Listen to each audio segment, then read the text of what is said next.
Chers auditeurs de AIBA FM, bonjour. Nous sommes le samedi 23 février. Je vous souhaite un bon week-end. Pour l'édito d'aujourd'hui, je demande à ce que cette semaine, les candidats ou leurs partis viennent dire aux citoyens, aux électeurs, à qui ils demandent la confiance, qu'ils viennent leur montrer qu'eux ont tout fait pour que ces élections servent à quelque chose, qu'elles sont transparentes, que le vote du citoyen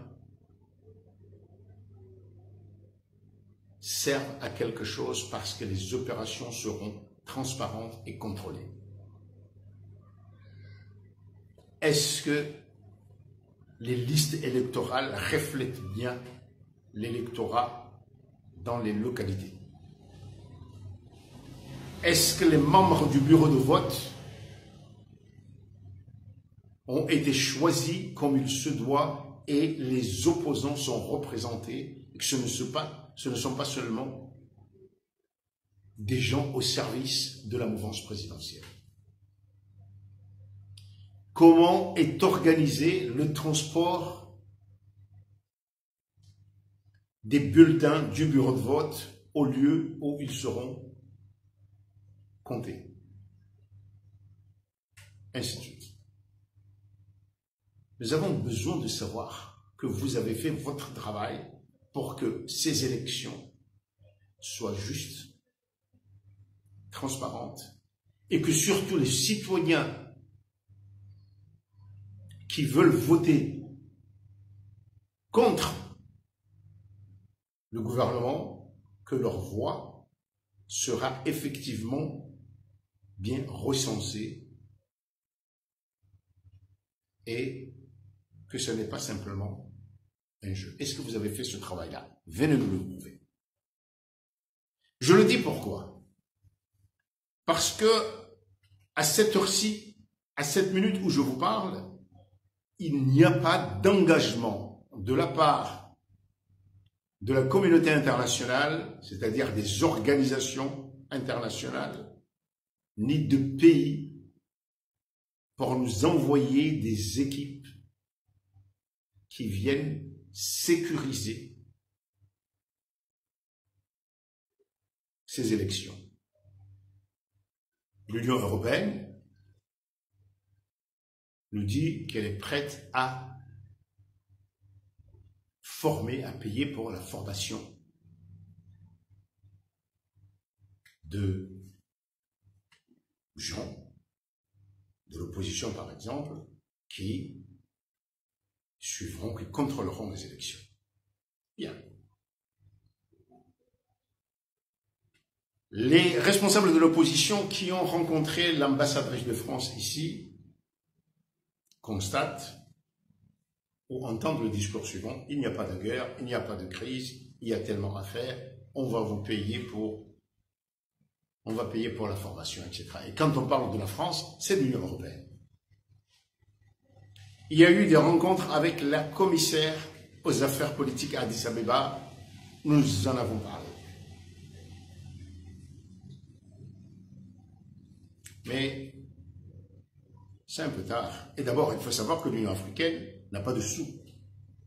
L'Union africaine, quand elle fait une opération d'envergure, généralement reçoit de l'argent de l'Union européenne ou d'autres grandes organisations internationales, des Nations Unies ou de grands pays.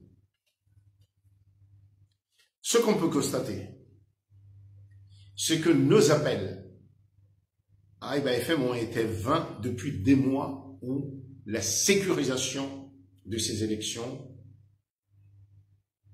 revenait presque au moins une fois toutes les 2 semaines. On appelait les opposants, les organisations de la société civile à s'organiser pour que les bases de cette élection soient solides pour permettre des élections justes et transparentes. Quand on regarde la situation, ce qui s'est passé, on constate plusieurs choses, dont notre isolement. À ce jour, aucun responsable de l'opposition ou des membres de l'opposition n'ont rencontré dans notre voisinage immédiat un responsable politique au niveau d'un ministre, et encore moins d'un président de la République. Nous nous en remettons toujours à des organisations internationales, à ceci, cela. Aucun. Ni ici dans le voisinage, ni à l'extérieur, ni notre partenaire, la France, par exemple. Cela veut dire que nous ne nous donnons pas les moyens de communiquer, de nous organiser, de nous faire connaître. Nous restons dans notre petite île et nous demandons à la communauté internationale de nous aider, de nous faire excellent. Quand on a une ambition, on se donne les moyens de cette ambition.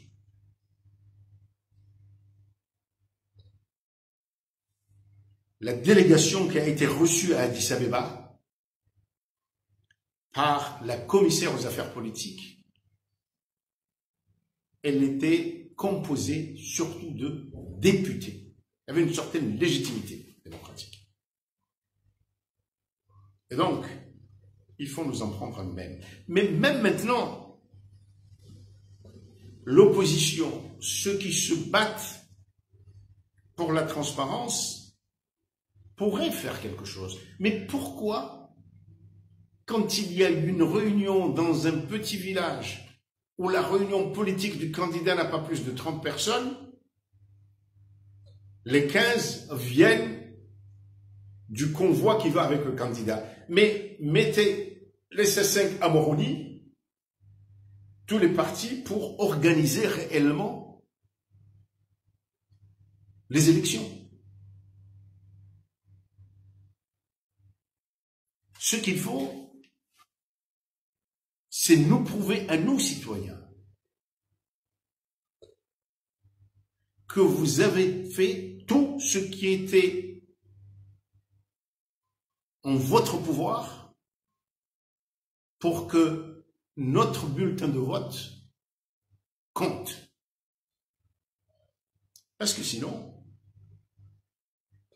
non seulement on sait les résultats, d'ailleurs, les candidats et les partis au pouvoir disent haut et fort dans les îles et un peu partout qu'il n'y aura pas d'observateurs et ils pourront remplir, comme pour le référendum, les urnes comme ils veulent. Bien. Ce qui nous inquiète, c'est que faute de préparation, à cause de l'impréparation